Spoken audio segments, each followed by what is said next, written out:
Saudara-saudara pendengar yang kami kasihi dimanapun Anda berada, Anda kembali bersama kami pada acara Telaga, Tegur Sapa Gembala Keluarga. Saya Gunawan Santoso dari Lembaga Bina Keluarga Kristen bersama Bapak Pendeta Dr. Paul Gunadi, dan beliau adalah seorang pakar konseling keluarga dan keluarga dosen di Seminari Alkitab Asia Tenggara Malang. Kami akan menemani Anda dalam sebuah perbincangan sekitar 30 menit ke depan yang pasti sangat menarik dan bermanfaat.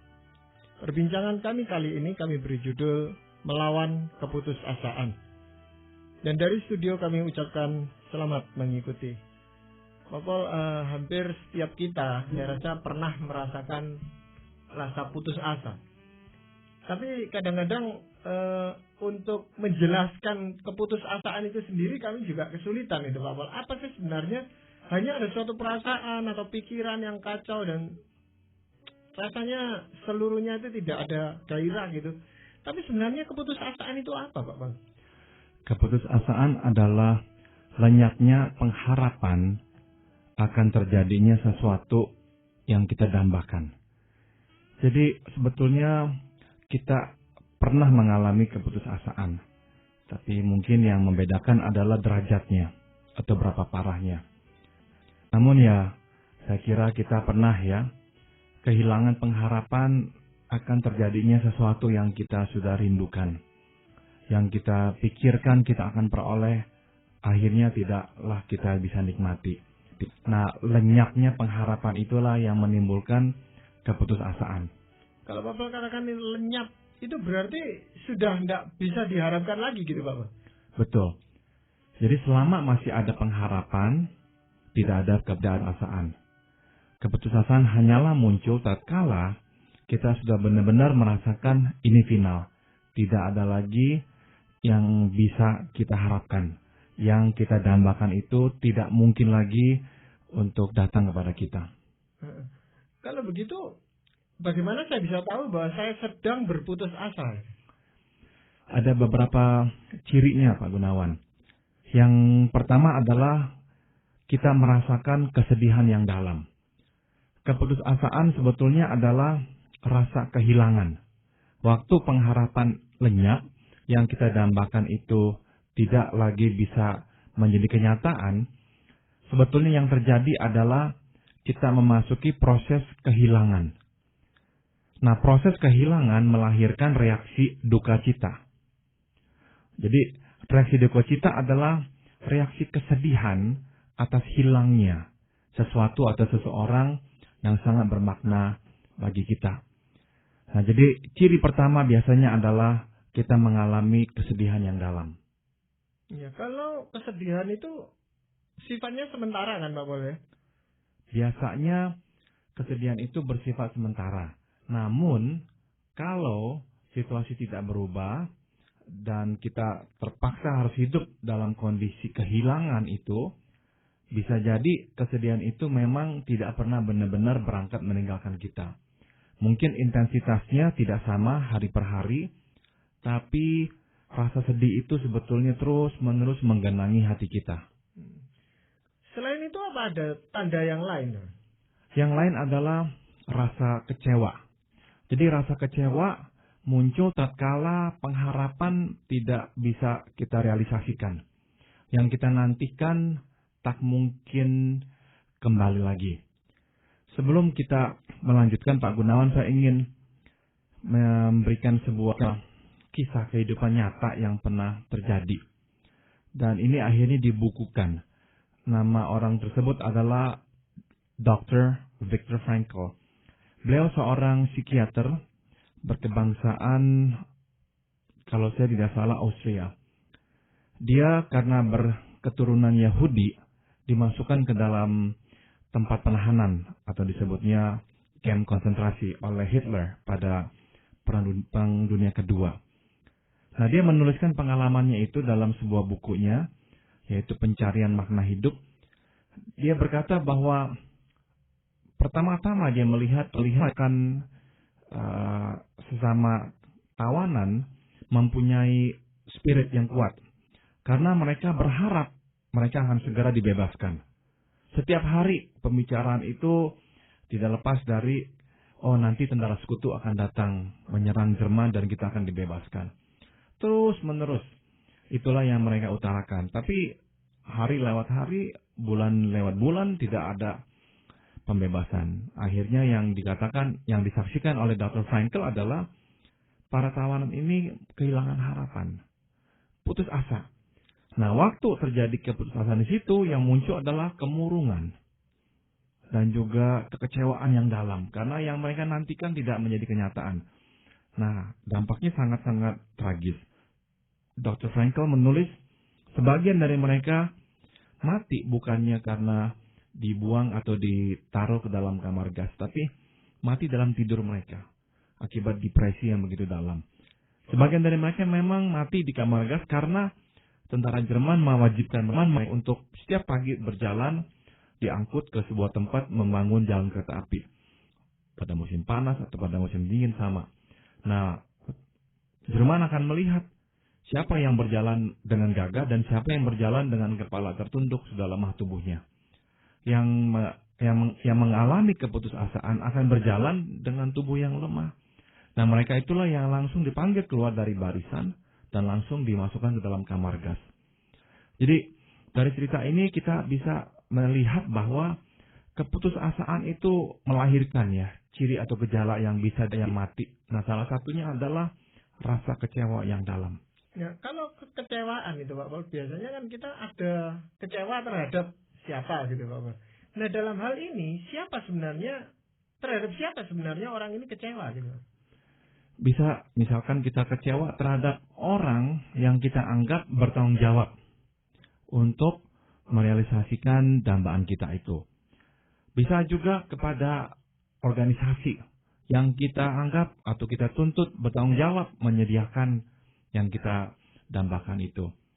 Bisa kepada sesama kita, orang-orang lain yang kita dekat atau kita kasih, misalnya pasangan hidup kita atau anak-anak kita. Dan bahkan dalam kasus-kasus yang tertentu, kekecewaan terhadap Tuhan. Sebab kita beranggapan Tuhan tidak seharusnya melakukan ini kepada kita. Kenapa kok dia melakukannya? Ya, kalau dalam kasus yang tadi Pak Paul ceritakan, orang yang ditawan itu tadi, sebenarnya dia kecewa terhadap siapa Pak Paul? Banyak ya. Jadi saya pernah membaca cuplikan kisah-kisah yang lain. Sebagian dari mereka memang kecewa berat terhadap Tuhan. Jadi saya pernah membaca satu cuplikan cerita yang lain, di mana sesama tawanan akhirnya bertanya, di manakah Tuhan? Karena mereka tidak melihat pertolongan Tuhan. Tahun demi tahun mereka melihat betapa banyaknya rekan-rekan mereka, sesama orang Yahudi yang dibunuh di kamar gas. Kok Tuhan tidak menolong mereka? Nah, selain kekecewaan dan kesedihan yang tadi sudah Pak Paul bahas, apakah ada ciri yang lain Pak Paul? Yang lainnya adalah rasa apatis. Rasa tidak peduli lagi. Jadi orang yang putus asa cenderung bersikap masa bodoh. Kenapa bersikap masa bodoh? Sebab mereka tidak lagi mempunyai pengharapan pada orang di sekitar mereka. Mereka sudah memvonis bahwa tidak ada yang bisa dikerjakan atau dilakukan oleh orang lain. Jadi ya mereka hanya bisa pasrah menerima nasib mereka. Nah, makanya salah satu respons yang biasanya muncul adalah rasa tidak peduli, apatis sekali. Itu sebabnya kalau kita ingin menolong orang yang sedang berada dalam kondisi putus asa, tidak mudah. Tidak mudah karena kita harus pertama-tama membangkitkan kembali motivasi itu yang sudah terhilang. Karena mereka sudah tidak lagi mau peduli apapun yang kita katakan, jalan apapun yang kita tawarkan, sebab ya mereka sudah putus asa. Ya, tetapi rasa apatis seperti ini Pak Paul ya, itu kan bisa juga merugikan dia sebenarnya, merugikan orang yang sedang putus asa itu Pak Paul. Bisa, karena dengan apatis sebetulnya dia sudah menutup pintu terhadap bantuan orang. Tapi itulah perasaan yang kuat ya, yang mendominasi keputusasaan. Benar-benar kita itu seolah-olah sudah menggunting tali yang menghubungkan kita dengan orang atau dengan lingkungan di sekitar kita. Benar-benar kita itu sudah beranggapan bahwa saya dan mereka atau saya dan engkau tidak lagi berhubungan. Jadi apapun yang engkau lakukan atau engkau katakan tidaklah akan membawa dampak kepadaku atau mengubah situasiku. Ya. Itu berbeda dengan orang yang tidak peduli. Ya. Saya kira ada bedanya ya. Ada orang-orang yang memang mempunyai bawaan sikap tidak pedulian dengan orang, hanya mengurus dirinya sendiri, tapi ya tidak putus asa. Tidak putus asa. Orang-orang seperti ini hanyalah orang yang memang mungkin ya sangat privat sekali, tidak mau mengganggu orang dan tidak suka diganggu orang. Jadi akhirnya rasa kepedulian terhadap sesama ya juga berkurang. Nah kalau ini enggak, ini bisa jadi adalah orang yang tadinya sangat mempedulikan sesamanya, mau membantu orang lain. Nah akhirnya waktu keputusasaan menimpanya, dia tidak lagi mempunyai keinginan tersebut. Iya, ciri yang lain selain rasa sedih, kecewa, dan apatis itu apa lagi, Pak? Yang lainnya lagi adalah rasa ingin mengakhiri hidup. Jadi lenyapnya pengharapan akan yang kita dambakan itu, apalagi kalau yang didambakan itu bermakna buat kita, biasanya akan membuat kita berpikir buat apa hidup. Kita akan kehilangan makna hidup atau tujuan hidup kita. Buat apa lagi kita hidup? Nah ini bisa saya kaitkan dengan seseorang yang misalkan kehilangan suami atau istri yang sangat dikasihi, atau anak yang dikasihi, atau orang tua yang sangat dikasihi. Saya kira yang terberat adalah bukan kehilangan orang yang kita kasih itu. Itu sudah berat saya tahu ya. Namun yang terberat adalah tatkala kita berpikir sepeninggalnya orang tersebut tidak akan ada orang lain yang bisa menggantikannya. Tidak akan ada lagi yang bisa menduduki posisi itu. Misalnya, kita terbiasa hidup dengan pasangan kita tahun demi tahun dan sekarang sudah berlangsung selama 30 tahun. Dan kita harus kehilangan dia. Nah, yang sangat memukul sebetulnya adalah bukan kehilangan itu sendiri. Meskipun tadi saya katakan kehilangan itu memang berat. Tapi yang lebih memukul lagi adalah pemikiran bahwa setelah dia pergi, tidak akan ada lagi seseorang di sampingku yang bisa menemaniku, yang bisa mencintaiku dan dicintai olehku seperti ini, yang bisa bercengkrama denganku. Nah, kehilangan pengharapan akan adanya lagi momen-momen yang spesial seperti itulah yang bisa membuat kita akhirnya juga putus asa. Pak Paul, orang yang tadi Pak Paul katakan rasa ingin mengakhiri hidup, itu sungguh-sungguh mau mengakhiri hidup atau cuma sekedar luapan emosinya aja, Pak? Pada awalnya semuanya memang bersumber dari luapan emosi. Pada awalnya. Tapi riset memperlihatkan orang yang membunuh diri adalah orang yang pernah mencoba membunuh diri. Saya jelaskan. Artinya orang yang berhasil mati karena membunuh diri adalah orang yang sebelumnya pernah mencoba. Ya bisa sekali atau bisa berkali-kali membunuh diri. Tapi tidak berhasil, misalkan menelan pil, tapi keburu diselamatkan, atau hal-hal yang lainnya. Nah yang berikutnya lagi adalah orang yang pernah mencoba membunuh diri, adalah orang yang pernah berkata-kata bahwa dia akan membunuh diri. Meskipun belum ada tindakannya, tapi sudah pernah berkata-kata. Dan yang terakhir adalah kaitannya dengan ini. Orang yang pernah berkata-kata bahwa dia ingin membunuh diri adalah orang yang pada awalnya berpikir tentang kematian dan mau mati. Begitu. Jadi kaitannya atau urutannya memang seperti itu, Pak Gunawan. Iya. Tetapi memang ada pula orang yang langsung bunuh diri dan berhasil, Pak Paul. Ada. Dan biasanya yang cenderung berhasil adalah pria. Karena biasanya pria menggunakan cara membunuh diri yang lebih keras, yang lebih violent, sehingga akhirnya waktu dia membunuh diri benar-benar meninggal. Iya, Pak Paul. Tadi Pak Paul sudah katakan ada 4 ciri di sana. Apakah mungkin itu merupakan suatu campuran dari keempatnya atau dari ketiganya atau berdiri sendiri-sendiri atau bagaimana? Biasanya keempatnya memang ada, biasanya. Tapi sekali lagi kita ini bisa membedakan dari sudut derajatnya ya, berapa besar, berapa kecilnya. Nah sudah tentu rasa ingin mengakhiri hidup itu adalah puncak segalanya. Puncak segalanya. Kalau sudah rasa murung yang dalam, kecewa yang dalam, tidak peduli yang dalam. Nah biasanya langkah terakhir atau respons terakhir adalah buat apa hidup. Iya. Nah itu tuh kan perasaan-perasaan itu muncul, tentu ada penyebabnya, ada sumbernya gitu Pak Bal. Apa penyebabnya itu Pak Bal? Salah satu penyebab keputusasaan yang paling umum adalah penderitaan yang tak kunjung berakhir. Jadi kalau kita menderita, kita sebetulnya tanpa disadari memberikan jadwal atau memberikan batas waktu. Seolah-olah kita ini mempunyai jam dalam hati kita atau jiwa kita, atau penanggalan lah.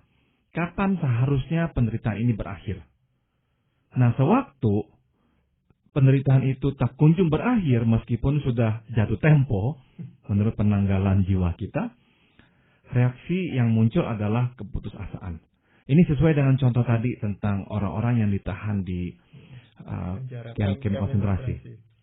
Tetapi kan sebenarnya kalau dipikir jadwal itu bisa mundur apa ya?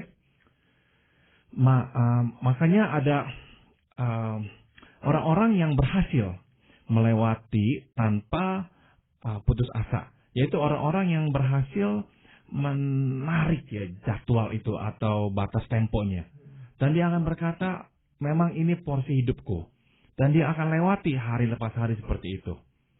Nah, orang yang nggak berhasil mengundurkan batas temponya itulah orang yang akan akhirnya melewati keputusasaan. Iya. Penyebab yang lain apa Pak?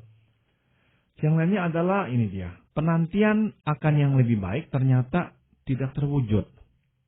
Jadi, waktu kita akhirnya sadar bahwa yang kita dambakan itu lenyap, biasanya ada satu harapan tersirat, yaitu, oke lah, yang itu tidak saya dapatkan, namun mungkin saya akan dapatkan yang lainnya dah. Sesuatu yang tidak seideal yang kita dambakan, tapi ya satu tingkat di bawahnya. Nah, ini yang saya maksud. Karena secara alamiah kita berpikir atau mempunyai pengharapan seperti itu, maka kita akan ya menginvestasikan penantian kita. Nah, waktu yang kita nantikan itu tidak terwujud, nah kita putus asa. Sebab yang ideal tidak kita dapatkan. Yang di bawah yang ideal yang kita juga harapkan itu pun tidak datang. Nah, akhirnya kita terpaksa memakan yang paling buruk itu, menelan yang paling pahit itu. Itu yang seringkali juga memukul kita. Iya. Apakah ada contoh konkret di dalam Alkitab gitu Pak Paul, sehubungan dengan keputusasaan ini? Saya akan membacakan dari Mazmur pasal 10 sekaligus kita melihat jawaban-jawaban dari firman Tuhan. Pasal 10 ayat 1, mengapa engkau berdiri jauh-jauh ya Tuhan dan menyembunyikan dirimu dalam waktu-waktu kesesakan? Jadi teriakan, kenapa kok Tuhan engkau menyembunyikan diri? Ya, bahasa yang sangat kuat sekali. Seolah Tuhan memang tidak mau menolong. Ayat ke-12 disambung lagi, bangkitlah Tuhan ya Allah, ulurkanlah tanganmu, janganlah lupakan orang-orang yang tertindas. Jadi dalam keadaan sesak ya, tertekan, putus asa, kita cenderung menuduh Tuhan seolah-olah sengaja bersembunyi dan sengaja tidak mau menolong kita yang sedang tertindas. Nah, itu yang pertama, kondisi kita ini dalam keadaan putus asa. Tapi pemazmur tidak berhenti di situ. Dia melanjutkan di ayat 14. Engkau memang melihatnya, sebab engkaulah yang melihat kesusahan dan sakit hati, supaya engkau mengambilnya ke dalam tanganmu sendiri. Kepadamulah orang lemah menyerahkan diri. Untuk anak yatim engkau menjadi penolong. Jadi langsung pemazmur menjawab, Tuhan melihat penderitaan manusia. Pemazmur tidak berhenti pada teriakan, ya, tidak berhenti pada kok Tuhan bersembunyi. Tapi dia langsung berkata, Tuhan melihat.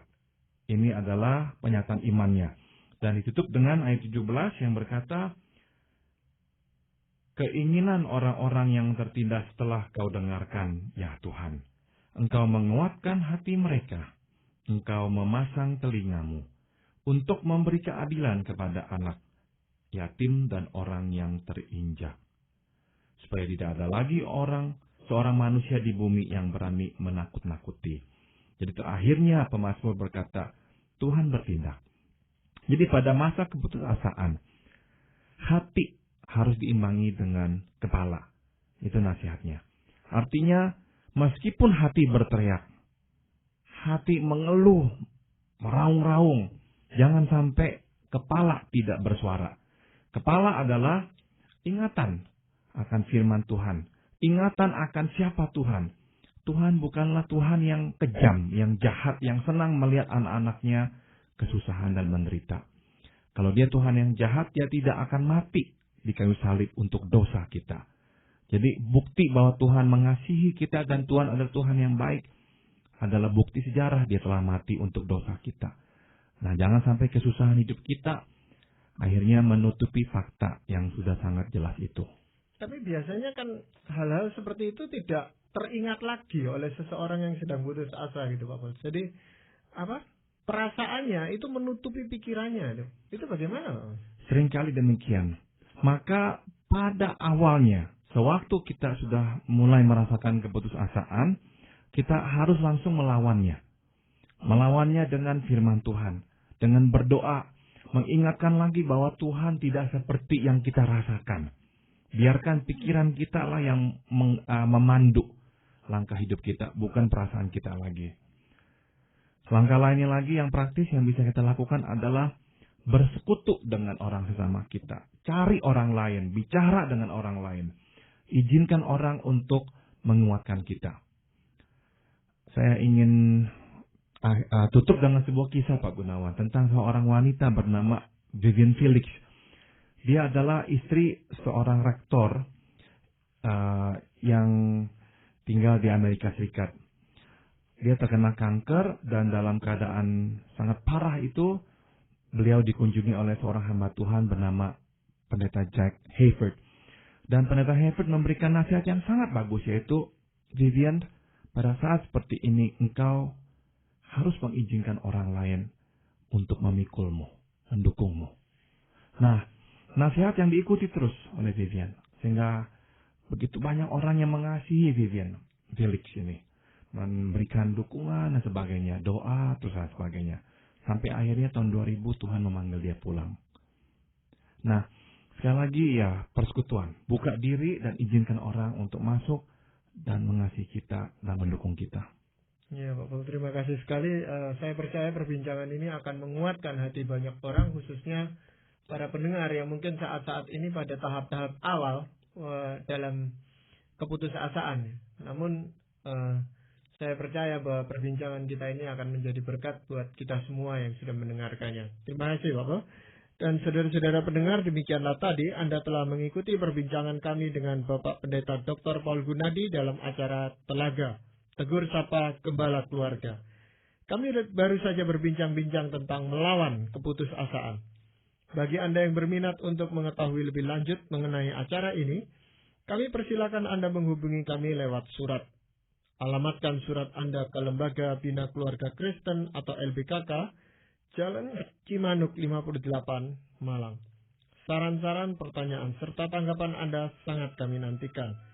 Dan akhirnya dari studio kami ucapkan terima kasih atas perhatian Anda. Sampai jumpa pada acara Telaga yang akan datang.